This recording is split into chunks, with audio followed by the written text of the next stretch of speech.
Começa agora o curso bíblico interativo Ensinos de Jesus. Apresentação, Pastor Arilton Oliveira.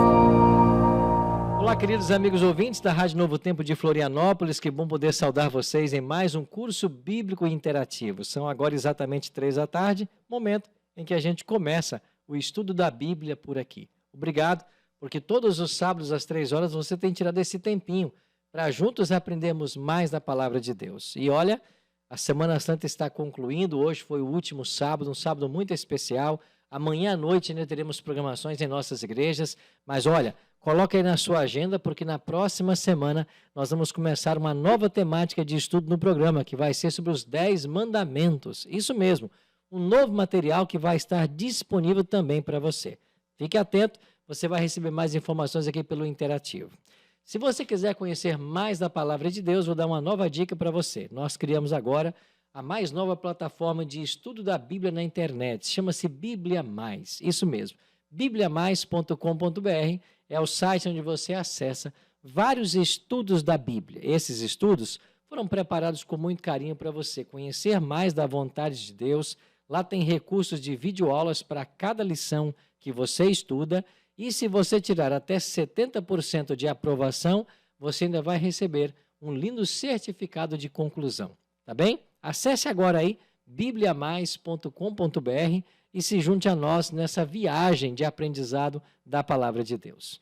Hoje vamos dar sequência e chegamos ao nosso quinto e último tema nessa série sobre Jesus. Já estudamos aqui sobre as profecias do Antigo Testamento alusivas a Cristo, o ministério de Cristo na terra, seu batismo, seu ministério.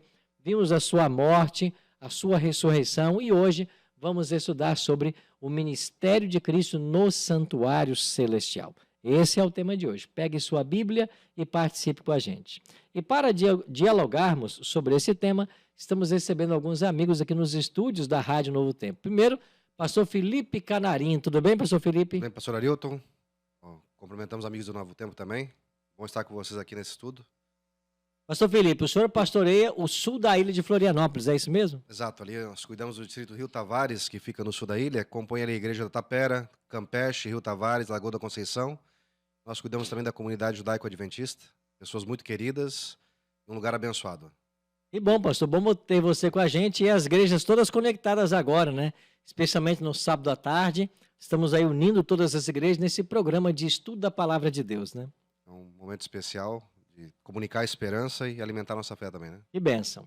Pastor Alex Escher, nosso companheiro de todas as tardes, sábado. Tudo bem, pastor Alex? Tudo bem, prazer, alegria estar aqui no programa interativo mais uma vez para um estudo tão importante da Palavra de Deus. E aí, você trabalha aqui na Associação Catarinense ajudando os empreendedores, né, Alex? Isso, dentro das empresas, com classes bíblicas, auxiliando com materiais, programas de apoio para evangelismo dentro das empresas. E Deus tem nos abençoado bastante. Obrigado, pastor Alex, por sua companhia. E o nosso terceiro convidado de hoje é um pastor recém-chegado aqui a Santa Catarina, o pastor Daniel Bueno Calix. É isso mesmo, Daniel? Isso mesmo, pastor. Uma Você alegria. antes trabalhava onde? Eu trabalhava no Rio Grande do Sul, agora nos últimos anos, né? Ok. E aí está há quantos meses agora em Santa Catarina? Agora estou há apenas 2 meses aqui. 2 junto meses. Com essa comunidade tão especial, né? Esse povo tão bacana. Que bom, pastor Daniel. Seja bem-vindo ao time de pastores da Associação Catarinense. E vamos juntos, então, para o estudo da Palavra de Deus. Pastor Daniel, ele cuida do distrito de Jardim Eldorado, aqui em Palhoça, aqui na grande Florianópolis. Seja bem-vindo, pastor. Bom, para começarmos o estudo da Bíblia, nós sempre antes fazemos uma oração. Eu queria pedir ao pastor Felipe Canarim, por gentileza, nos dirija, pastor Felipe, em oração, pedindo uma bênção de Deus para o estudo. Vamos orar então. Nosso Pai Celestial, obrigado por estarmos aqui entre amigos, entre nós, com os ouvintes também da Rádio Novo Tempo, para abrir as Escrituras Sagradas. Pedimos a iluminação do Espírito Santo. Possamos compreender os seus ensinos, colocar em prática a nossa vida, para receber as tuas bênçãos e abençoar outras pessoas também. Em nome de Jesus, amém. Amém. Obrigado, pastor Felipe. Hoje vamos continuar nossa jornada de aprendizado sobre Cristo e vamos então para um momento muito especial, quando Jesus tem a transição do seu ministério na terra para o seu ministério no céu. Como assim, pastor Arilton? Bom, Jesus veio do céu, se encarnou, esteve entre nós por 33 anos, foi crucificado, ressuscitou ao terceiro dia, foi assunto aos céus e agora ele começaria uma nova fase, um ministério lá no santuário celestial em prol da humanidade. Esse é o tema que agora nós vamos estudar. Então vamos à primeira pergunta. Pastor Felipe, de acordo com o livro do Apocalipse, aonde está o santuário? O que o livro de Apocalipse nos revela nessa tarde? Ótimo. Em Apocalipse capítulo 11, verso 19, está escrito: Abriu-se então o santuário de Deus que se acha no céu, e foi vista a arca da aliança no seu santuário. E sobrevieram relâmpagos, vozes, trovões, terremoto e grande saraivada. No mesmo livro, ali no capítulo 14, verso 17, diz que então saiu do santuário que se encontra no céu outro anjo, né? Então é uma afirmação das Escrituras que há um santuário no céu. O original, construído por Deus, está lá. O senhor usou a expressão original por quê? Porque aqui na terra teve um também, né? Pois, ali no livro de Êxodo, capítulo 25, verso 8 e 40, mencionado que Moisés construiu aquele tabernáculo no deserto, conforme o modelo que foi apresentado a ele no monte, né? Monte Sinai. Então há um santuário no céu, e esse santuário serviu de modelo para o terrestre. Exatamente. A gente não sabe se o que Moisés viu foi o próprio celestial, ou talvez uma maquete, né? Mais provável, para que Moisés pudesse entender e fazer um aqui no modelo daquilo que nós poderíamos entender e aprender, né? Porque com certeza esse santuário que existe no céu são dimensões gigantescas, né? Talvez bem além da nossa compreensão. A Bíblia diz que existem milhares de anjos, né, adorando a Deus diante do Exatamente. trono, né? Parece algo assim de grandes proporções, algo gigantesco. Por isso que é possível que o que Moisés viu foi ali talvez uma pequena maquete para fazer um semelhante aqui na Terra, para a gente poder entender um pouco desse plano maravilhoso da salvação, né? Ok. É bom pensar que o santuário é o centro do pensamento dos escritores da Bíblia, né? E é o centro da divina operação em favor da salvação do homem. Por falar em santuário como centro do pensamento dos escritores da Bíblia, os salmos que nós temos na Bíblia, é bom que vocês saibam, né? Inclusive, deixa eu dar um abraço carinhoso, né? Não cumprimentei quem está acompanhando a gente nas redes sociais, né? Você que está aí no YouTube, Adventistas AC, seja muito bem-vindo, viu? Também no meu canal, Arilton Oliveira. Você que nos assiste pelo canal no YouTube, pode mandar nos comentários aí a sua participação. Você que nos ouve pela Rádio Novo Tempo, também pode nos assistir pelo YouTube. Acesse aí, Adventistas AC, e você acompanha a gente também no canal Arilton Oliveira. Mas os salmos que temos na Bíblia, eles originalmente foram escritos para serem a coletânea do santuário, né? Então, tanto é que Davi é um dos principais compositores, ao todo são 8 os autores dos salmos, né? E eles foram compostos para serem usados como o inário, né? Como a coletânea de música do santuário.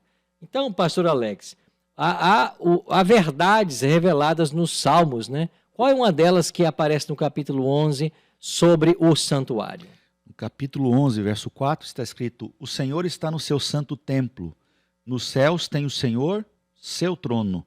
Os seus olhos estão atentos. As suas pálpebras sondam os filhos dos homens. A verdade do santuário é uma verdade que foi dada a Moisés, como o pastor Canarim bem falou aqui, bem colocou. Lá em Êxodo é dada a ordem para a construção do santuário na terra. E recapitulando aqui, esse santuário ele foi itinerante. Ele era montado e desmontado enquanto o povo de Israel estava no deserto. Eles eram peregrinos, havia uma ordem de montar, desmontar. Cada tribo tinha ali a sua parte nessa montagem e desmontagem. A tribo de Levi, ela foi separada para oficiar no templo, no santuário.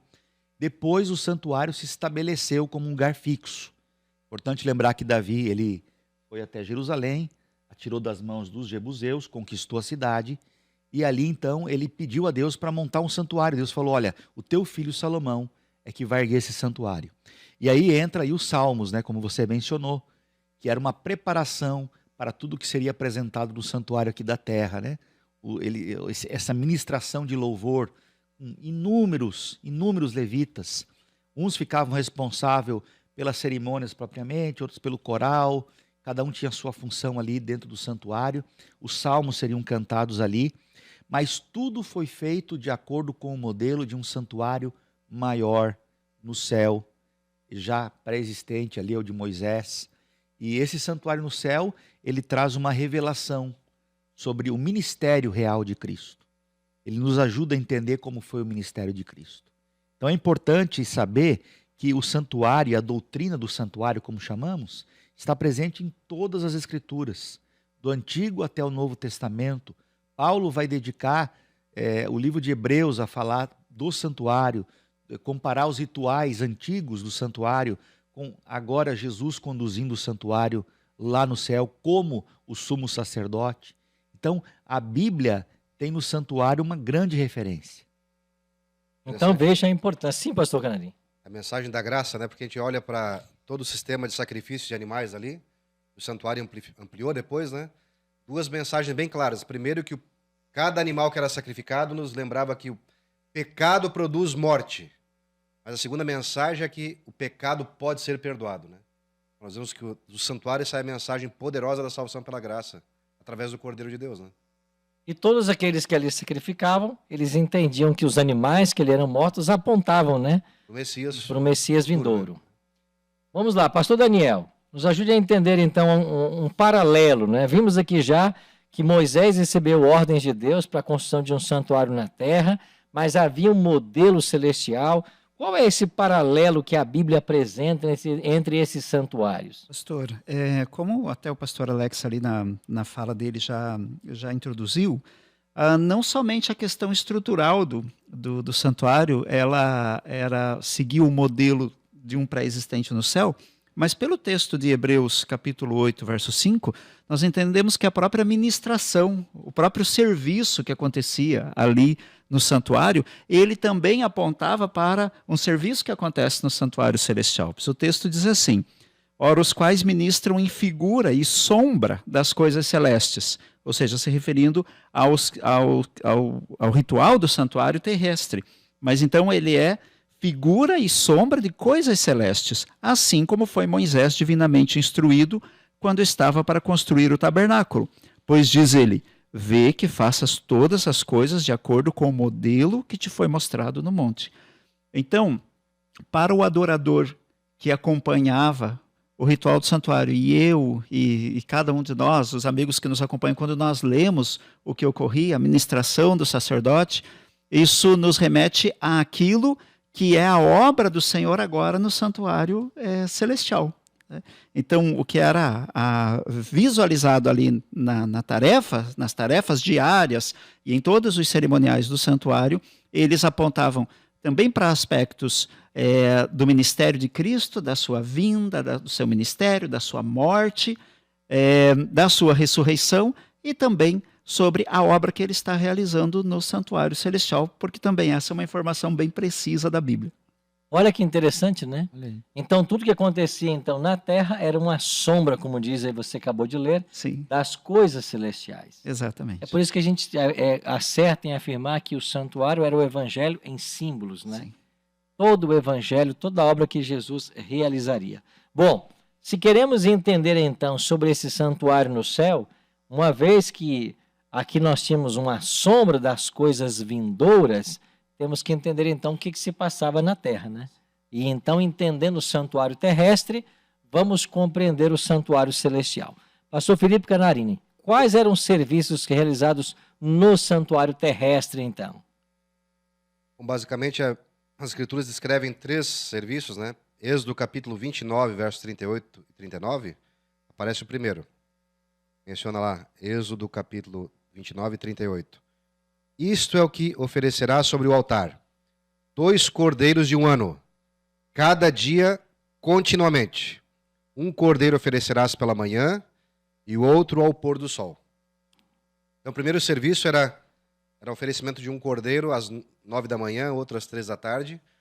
E aquele cordeiro sacrificado, que simbolizava o Messias futuro, mostrava que a salvação estava disponível a todos, né?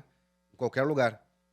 Então, essa é uma das razões pela qual o povo de Deus, no passado, quando orava longe do santuário, em outro país, orava em direção ao templo, ao local do santuário, né? No momento de manhã e à tarde, quando sabiam que um cordeiro estava sendo sacrificado no lugar dele, né? Com salvação disponível para todos, né? Ou seja, Deus enviou seu Filho para morrer por todos. A salvação está disponível a qualquer pessoa que quiser, né? Existe também um segundo sacrifício que era feito ali, tipo de sacrifício, né? Que está em Levítico, capítulo 4, verso 27, descreve: se alguma pessoa do povo da terra pecar por ignorância, por fazer alguma coisa que o Senhor ordenou que não fizesse, e se tornar culpada, aí o verso 28 fala que trará sua oferta, uma cabra sem defeito, pelo pecado que cometeu. Porá a mão sobre a cabeça da oferta pelo pecado e imolará no lugar do holocausto. Então nós vemos aqui agora de forma individual, né? Uma pessoa que cometesse um pecado e estivesse consciente e arrependida, deveria, ou o líder da família, né, entrava no santuário com o animal, colocava a mão sobre a cabeça do animal, que simbolizava o Cordeiro de Deus, confessava o pecado. Então, simbolicamente, havia uma transferência de pecado. Mas o animal não merecia morrer, né? Quem merecia morrer era o culpado. Aqui nós vemos agora um inocente está sendo colocado como substituto para morrer no lugar do culpado. Nós vemos aqui um simbolismo claro entre o animal ali e o Messias, Jesus, né? Então aqui nós vemos o segundo tipo de ofertas, era a oferta de individual, né? Mostrava ali a adoração e o perdão individual, sendo aplicado individualmente para o pecador arrependido. Em Levítico 16, o capítulo inteiro menciona ali agora o chamado dia da expiação, ou Yom Kippur, dia da purificação do santuário, quando uma vez por ano os pecados confessados que iam através do sangue para o santuário e simbolicamente contaminavam o santuário, agora seriam removidos, através da cerimônia especificada nesse capítulo, né? E esse dia é um símbolo do juízo final, né? O que vai acontecer quando Jesus, então, colocar um ponto final na história do pecado aqui, e nós não estivermos livres da natureza pecaminosa, né? Então nós temos aqui boas notícias nas funções do santuário. Então eram praticamente três ações que eram feitas, né? O sacrifício chamado diário, Exatamente. que o sacerdote oferecia pelo povo, pelos seus próprios pecados ali, é isso? Depois havia o individual, que o indivíduo ia lá sacrificar, e havia o dia da expiação. Exatamente.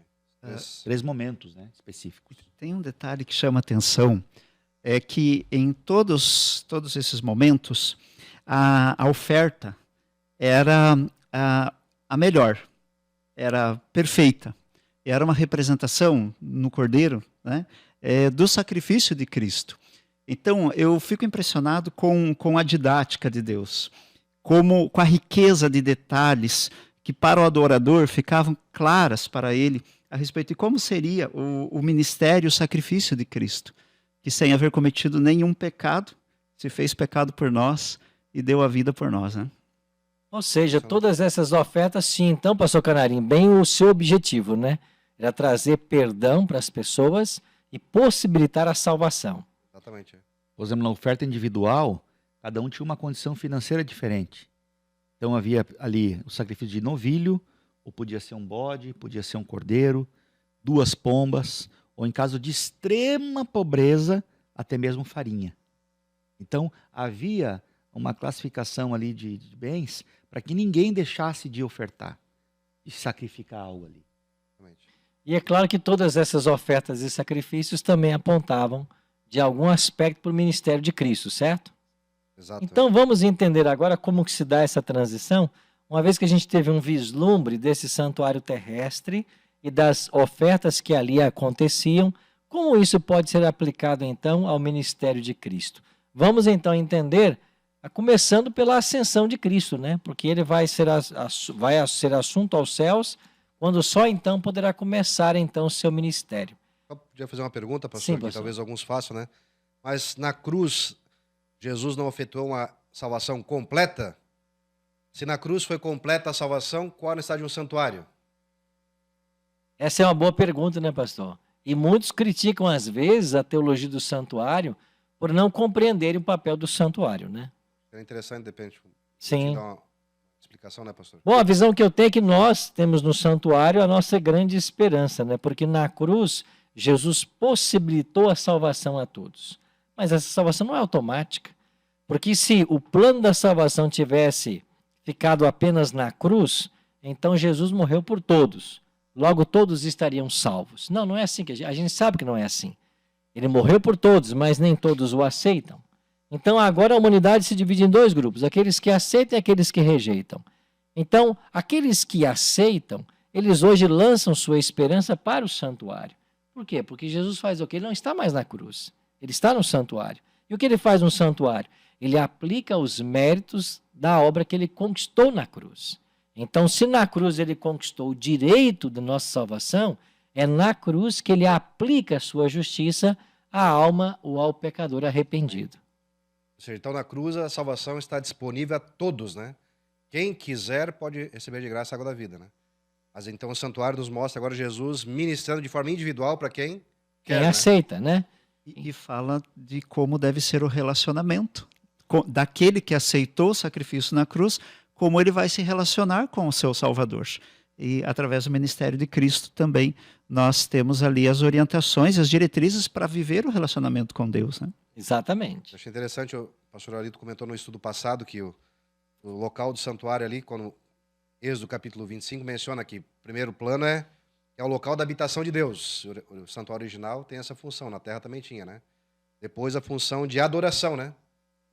Mas depois do pecado foi ampliado. Além da habitação de Deus e adoração, também tem a função do plano da salvação, soteriológica, né?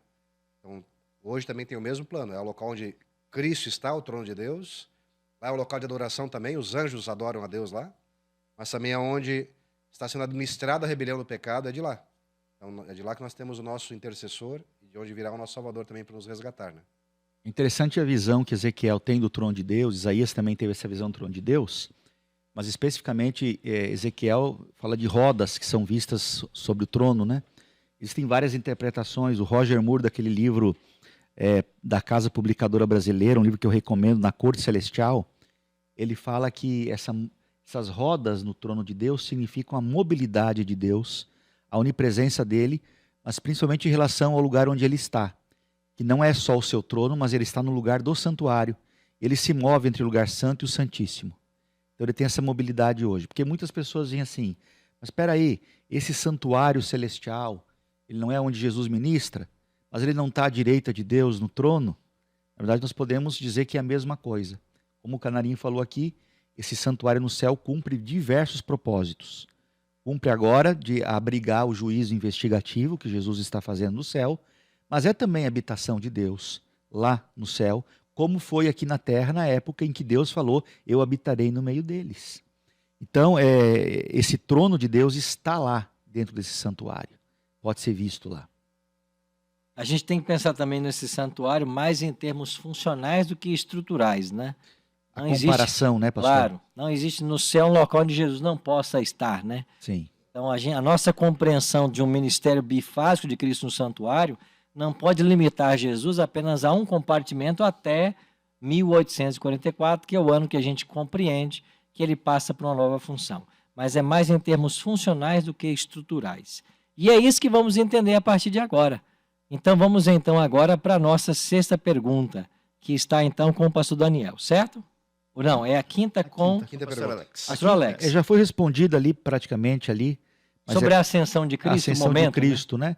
Que momento foi, né? Que Jesus ascendeu ao céu ali em Atos capítulo 1, de 6 a 11. Ele não foi ao céu apenas para estar sentado à direita de Deus, embora ele esteja. Ele foi para realizar uma função ali também. No verso 3 fica mais clara a resposta, né? No verso 3 anterior, 3, capítulo 1, verso 3. Você pode ler para nós? eu vou ler.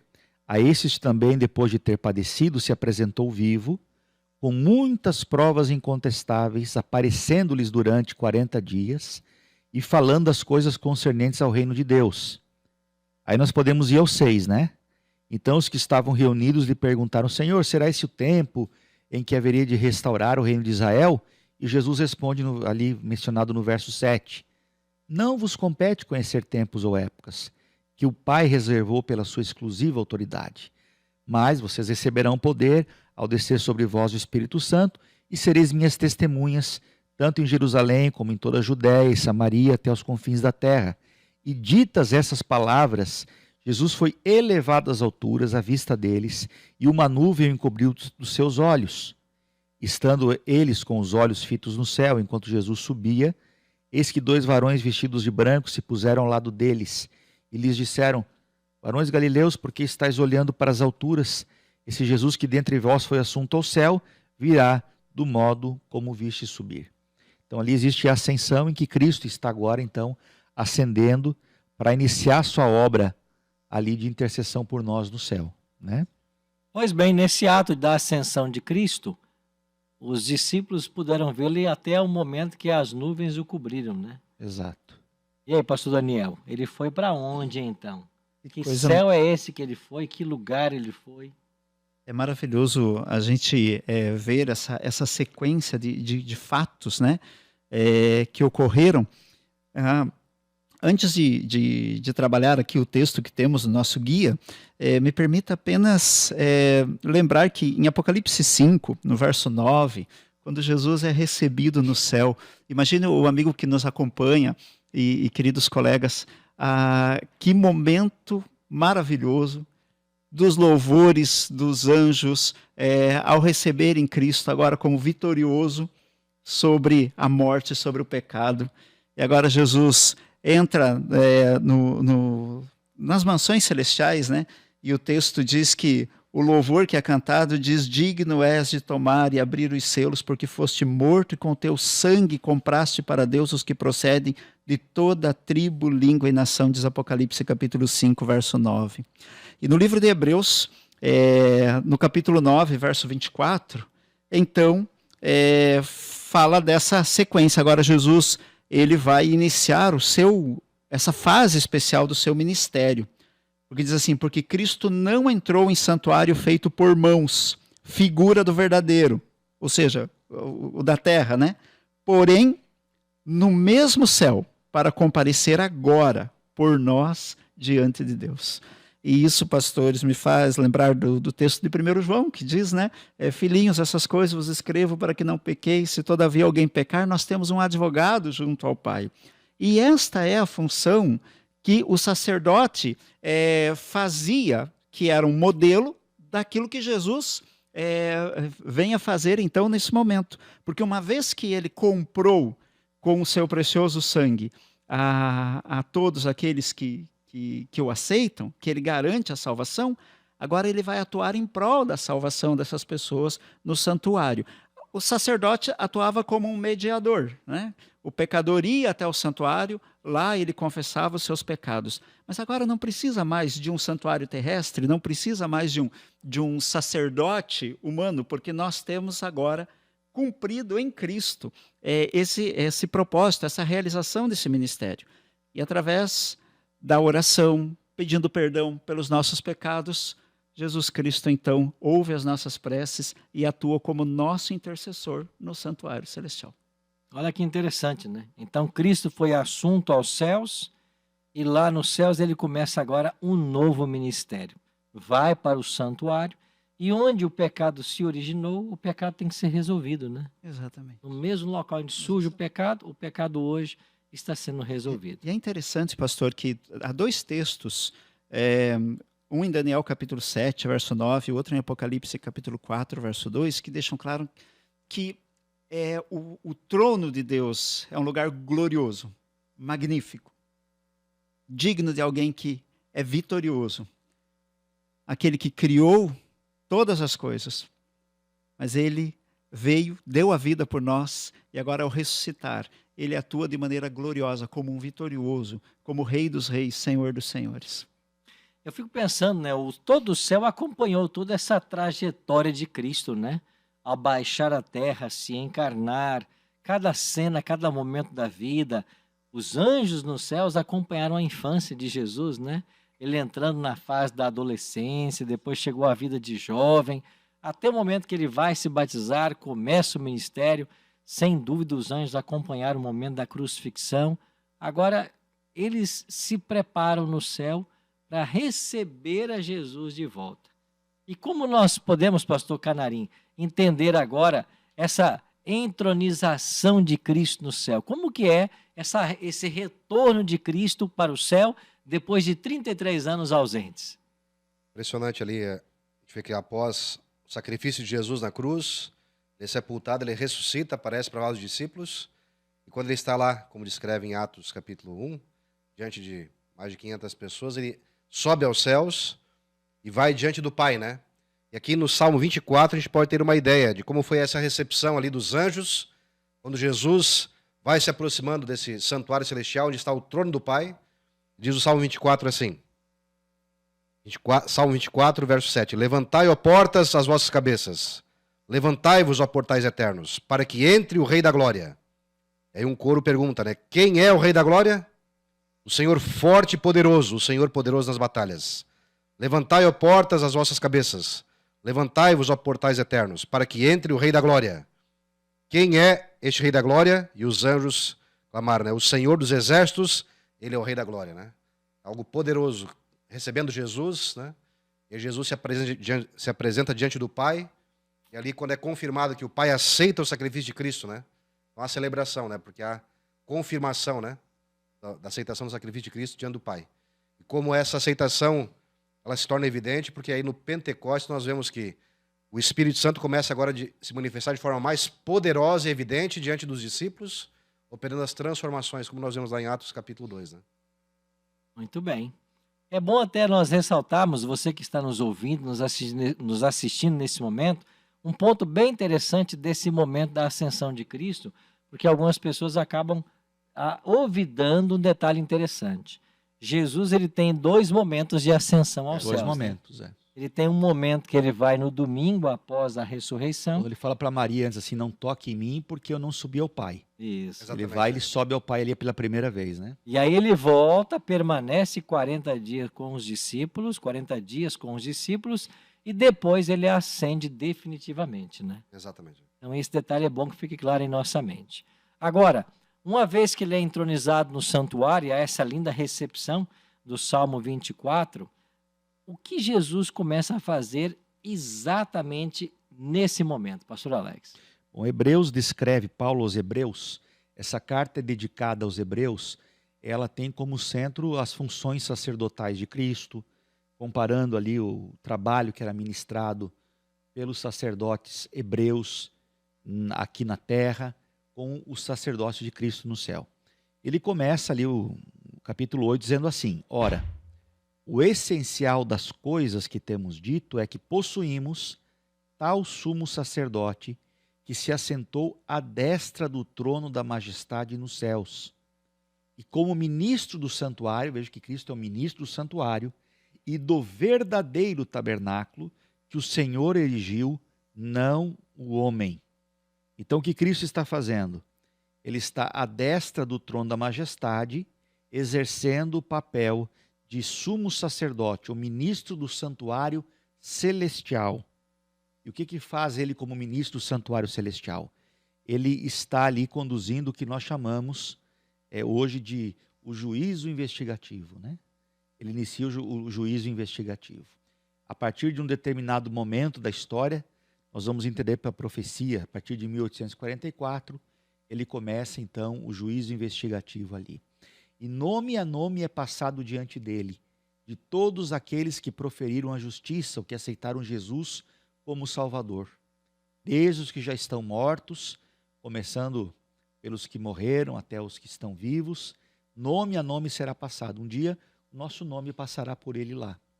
Quando chegar lá, ele vai olhar o Alex, que está aqui requerendo o sangue de Cristo, e ali, nesse juízo investigativo, ele vai tecer um julgamento sobre a minha vida.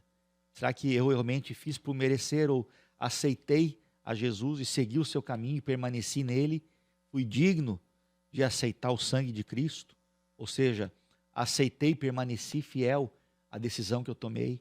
Então, cada um de nós terá seu nome passado diante dele no santuário celestial. É o que acontecia ali, muito parecido com o juízo investigativo na terra também. Veja que é um paralelo, né?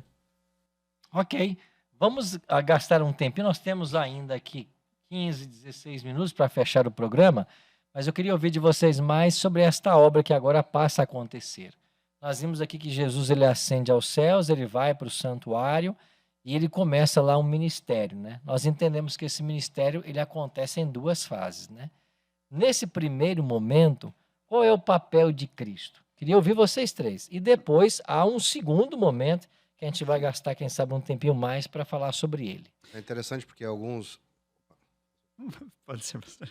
Alguns cristãos sinceros até imaginam que depois que Jesus subiu ao céu, parece que ele foi tirar uma grande férias e não tem mais nada a fazer, né? Mas como nós vimos aqui agora nesse estudo, ele subiu para um lugar específico, literal e real, e trabalha de forma ativa em favor de todos os seres humanos, né? Primeiro intercedendo em favor de todos os seres humanos, ou seja, colocando a salvação a favor de cada ser humano, né? O Espírito Santo, ele age na mente de cada ser humano, convidando a aceitar a salvação. Em segundo lugar, ele também aplica de forma individual os méritos do que ele fez na cruz para quem aceita. Em terceiro lugar, como nós mencionamos agora, o pastor Arilton colocou, que é executando o juízo final. A primeira parte que já começou, em 1844, que é um trabalho em favor também dos seres humanos, né? Então, o juízo que Deus opera é em favor, é defendendo os seres humanos do acusador, né? É interessante, né, pastor, que já no Santuário da Terra já se anunciava que o ministério no Santuário Celestial, ele acontece em duas fases. Porque em cada ano, o sacerdote diariamente realizava uma ministração no lugar santo, e quando chegava, então, o 10º dia do 7º mês, né, era o dia da expiação. Nesse dia, o sumo sacerdote passava do lugar santo para o lugar santíssimo, num ato de buscar o perdão de Deus. Era um dia de juízo, era um dia onde as pessoas tinham que fazer um exame pessoal de consciência, fazer uma entrega pessoal, e ali estava sendo simbolizado o momento onde cada caso passaria perante o Deus Todo-Poderoso. Então, quando nós vamos ao Santuário Celestial, vemos exatamente isso acontecendo. Uma primeira fase, que era aquela que era prenunciada pelo trabalho diário do sacerdote, e agora Jesus, ele atua como o nosso sacerdote, nosso sumo sacerdote, como nosso intercessor. Mas chega um determinado momento, tal qual já era anunciado, que vem uma nova fase, que ela vem para cumprir aquilo que era prefigurado naquilo que acontecia quando o sumo sacerdote passava para o lugar santíssimo. Começa um momento de juízo, um momento onde o céu está atento a ver se é legítima a entrega de cada um dos filhos de Deus. Era um momento assim de uma ênfase, de uma curiosidade, de um momento assim esperado pelo povo hebreu, porque o povo estava sendo levado naquele momento ali. Então, por que era um juízo? Porque era um momento único no ano, eles recebiam a aprovação ou não de Deus, o próprio sacerdote, se entrasse ali com um pecado não confessado, ele morria fulminado na presença da Arca da Aliança de Deus aí no lugar santíssimo.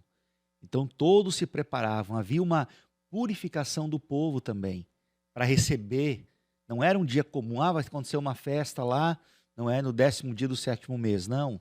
Havia uma clemência do povo, o povo, eles buscavam por arrependimento, as festas, os rituais levavam a isso. É como se o povo estivesse apresentando diante de Deus. E aqui 1 Pedro 4, verso 17, Pedro vai falar assim, porque a ocasião de começar o juízo pela casa de Deus é chegada, ele diz. Então, o juízo que Jesus executa lá em cima, o investigativo, colocando os nomes na presença do Pai, diante do lugar santíssimo, é um juízo e que começa pela casa de Deus também, aqueles que são os crentes que morreram, que viveram no passado. Imagine que o nome de Adão, Eva, né, desde lá dos primórdios já foi passado em juízo investigativo perante Jesus ali no céu. Interessante, né, pensarmos nesse ministério bifásico de Jesus, né? Vocês sabem quantos anos Jesus passou no compartimento ou atuando como sacerdote? Da ascensão dele até o ano de 1844. Quanto tempo dá isso? Esse é um cálculo interessante, né? Foram 1813 anos. Por 1813 anos, Jesus esteve atuando como sacerdote lá no santuário. E desde 1844, ou seja, nós que estamos agora em 2023, 170 e poucos anos, começa a atuar como sumo sacerdote. Agora uma pergunta para vocês, para nossa reflexão, né? Se Jesus atuava como sacerdote no primeiro compartimento, e isso foi até 1844, como ensina Daniel 8,14, Daniel 9, 24 a 27. Esse é o ano do cumprimento dessa profecia, né? Cumprimento da profecia. 2.300 tardes e manhãs. E ele passa a atuar agora como sumo sacerdote, o juízo começa, como o pastor Alessio colocou. Por que nós ainda temos, então, ele como advogado, se o juízo já começou? Por que há ainda uma função, parece que algo ainda da função sacerdotal permanece, mesmo no período sumo sacerdotal? Porque a porta da graça ainda está aberta. Sim. Ou seja, ainda há oportunidade de nós termos Jesus como advogado. Uma vez que ele terminar, cessar a obra expiatória no céu, ele proferirá as palavras mais uma vez, está consumado novamente, e aí dali para frente, então, a porta da graça poderá se fechar, e aí não haverá mais Jesus advogado. Essa obra já não estará mais presente. Terá sido concluída. Né? E o Jesus, como sumo sacerdote, tem uma atribuição específica, né, do dia do juízo, mas também continua ainda exercendo a função de intercessor, né? Nós temos as duas funções ainda, por enquanto, né? Sim, pastor Daniel. Isso a mim, os amigos que estão acompanhando a gente também, eu convido você a refletir nisso. Traz um senso de urgência, pastor. Porque, como o pastor Alex disse, hoje nós temos essa oportunidade de ter acesso a Jesus, pois ainda ele está a ministrar no santuário celestial, ainda é tempo de graça, mas esse tempo não vai durar para sempre, né? Antes que Jesus volte, haverá então, conforme Apocalipse capítulo 22, né, verso 11, haverá uma declaração onde está encerrada essa obra de Jesus. Só que tem um outro fator também, pastor. Nós não temos controle sobre o tempo da nossa vida. Eu não sei o que será do amanhã para mim. Eu tenho hoje, e aqui está uma oportunidade muito especial de entender o que Jesus está fazendo por mim e dar valor a isso que Jesus faz. E refletir na minha vida se eu estou, de fato, aceitando Jesus. Esse termo é um termo bem comum, né? Principalmente no meio cristão, né? Eu aceitei a Jesus. Mas, de fato, eu hoje estou me portando como alguém que aceitou a Jesus como meu Salvador? Ok. Eu gosto... Sim, pastor Felipe. Interessante que esse é o único dia que havia um jejum obrigatório até hoje, né? O Yom Kippur é o único dia de jejum obrigatório do judaísmo, né? Agora, quais pecados contaminavam o santuário? Isso é interessante também, porque só os pecados confessados é que iam para dentro do santuário, né? E os pecados que não eram confessados? Estavam sobre a pessoa. Então, existe provisão para salvar qualquer pessoa e qualquer pecado tem solução. Desde que ele seja reconhecido e confessado e através do sangue vai para o santuário. Aí tem solução, né? Aí nós podemos falar do bode Azazel, né? Que recebia todo o lixo, né? Todos aqueles pecados que não eram confessados. E Cristo não poderia intervir porque a pessoa não confessou a ele. Não se arrependeu, por assim dizer. Eu queria terminar também o programa de hoje trazendo uma reflexão também para nós, né? Jesus, ele atua lá por 1813 anos como sacerdote, depois ele atua como sumo sacerdote, ele atua nesse exato momento, ele está lá nesse sábado à tarde, ele está no santuário intercedendo por todos nós, mas ele continua, mesmo no trabalho sumo sacerdotal, fazendo o trabalho de sacerdote.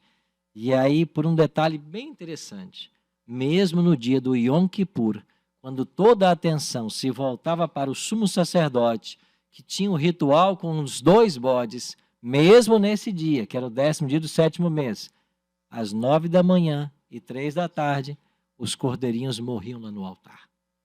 É por isso que Jesus ainda pode ser advogado, mesmo no período de sumo sacerdote.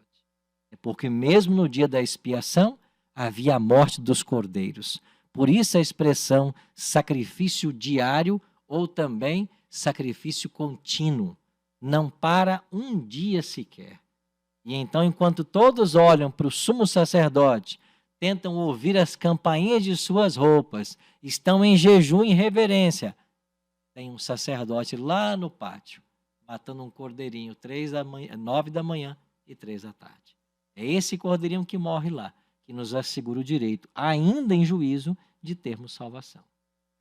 E a saída do sumo sacerdote do santuário, quando ele colocava a sua mão na cabeça do bode Azazel, transferindo os pecados do santuário para o bode, que em seguida era levado para o deserto, representa o fato de Cristo deixar o santuário e responsabilizar Satanás, a quem o bode Azazel tipificava, pelos pecados que ele cometeu e levou outros a cometerem. Então agora vem o plano final, a destruição de Satanás, dos anjos maus e de todos os ímpios que não aceitaram o plano da salvação. Ao encerrarmos o programa de hoje, a gente quer deixar bem claro para você que nós temos apenas dois lados. E o mundo inteiro, os bilhões de habitantes que compõem o nosso planeta, ou estarão salvos ou estarão condenados, mas todos passarão por esse juízo. E a pergunta que fica é: como está seu nome hoje? Nosso caso já foi entregue a Cristo, é Ele Senhor de nossas vidas, nós estamos numa caminhada com Jesus, então que fique essa reflexão para todos nós hoje. Pastor Canarim, suas últimas reflexões, 30 segundos. Levando em conta a mensagem aqui, é bom lembrar o que diz as Escrituras, né? Que Deus não quer que ninguém pereça, mas que todos cheguem ao arrependimento, né? Ainda há possibilidade de salvação para quem quiser, né? Graças à morte de Cristo no Calvário por nós. Amém. Pastor Alex. A mensagem é: não brinquemos com a salvação, não brinquemos com o sacrifício de Cristo. Foi muito alto o preço. Vai chegar um momento que Jesus sairá do santuário e aí vai se iniciar um período logo depois chamado de o tempo de angústia de Jacó. Nós não saberemos mais se estamos salvos ou perdidos até que Jesus volte para nos dar recompensa. Apocalipse capítulo 22, né, diz assim: continue então o injusto fazendo injustiça, continue o mundo ainda sendo imundo, e o justo continue na prática da justiça, e o santo continue a santificar-se. Até lá, até o fechamento da porta da graça, a esperança para mim e para você, não importa o nosso pecado, temos o advogado junto ao Pai, está lá à nossa disposição, e que possamos tomar a atitude correta de aceitá-lo como Salvador e permanecer na salvação dele. Amém. Pastor Daniel. Lembrando as palavras de Romanos, capítulo 6, verso 23. O salário do pecado é a morte. Essa é a consequência final de quem se nega a recorrer ao nosso advogado, ao nosso sacerdote. Mas o dom gratuito de Deus é a vida eterna em Jesus Cristo. Então, por sua graça e bondade, hoje a salvação é oferecida. A gente não deve endurecer o nosso coração, deve se humilhar e se entregar a esse Deus maravilhoso. Amém. Hoje, né, se ouvir. Hoje, se ouvirdes a sua voz, né? Não endereçais o vosso coração. Muito obrigado, queridos pastores, pela participação no estúdio de hoje. A você que esteve conectado com a gente na Rádio Novo Tempo, também aqui pelo canal no YouTube, Adventistas AC e Arilton Oliveira. A gente volta na semana que vem. Agora temos uma novidade. Semana que vem, sábado que vem, nós iremos começar uma nova série de estudos aqui no programa interativo. Os 10 Mandamentos. Isso mesmo, os 10 Mandamentos. E se você quiser receber em casa uma lição que nós vamos tratar aqui na rádio, é muito simples. Você vai acessar agora o nosso site, bibliamais.com.br, fazer a sua inscrição nesse curso, os 10 Mandamentos, e nós vamos mandar para a sua casa essa lição, para você, no sábado, poder acompanhar com a gente o estudo, pergunta por pergunta, tá bem? Então, acesse agora, bibliamais.com.br, faça a sua inscrição no estudo Os 10 Mandamentos, e a gente, no sábado que vem, começa uma nova jornada de 10 semanas. E daremos para você também um lindo certificado de conclusão, tá bem? Fica o convite para você. Pastor Daniel, você pode nos despedir em oração, por gentileza? Vamos orar então, queridos. Obrigado, Senhor, pela linda história da redenção. Obrigado porque a Tua palavra nos deixa clara que temos um advogado junto ao Pai, que é Jesus Cristo. Mas Ele está atuando hoje, especialmente também no juízo investigativo. E de todo coração, ó Deus, nesta oração eu me uno aos amigos que estão nos acompanhando e nós entregamos a nossa vida a Ti. Nós aceitamos a Jesus como nosso Salvador e Senhor da nossa vida, clamando pelo perdão dos nossos pecados. E assim, ó Pai bendito, que esta bênção maravilhosa da certeza da salvação em Cristo esteja presente na vida de cada uma dessas pessoas queridas que nos acompanham nesse momento. Em nome de Jesus. Amém, Senhor. Muito obrigado, amigos. Então fica um abraço carinhoso para você e a gente volta no sábado que vem às 3 da tarde com a nova temática, os 10 mandamentos. Eu espero você. Forte abraço.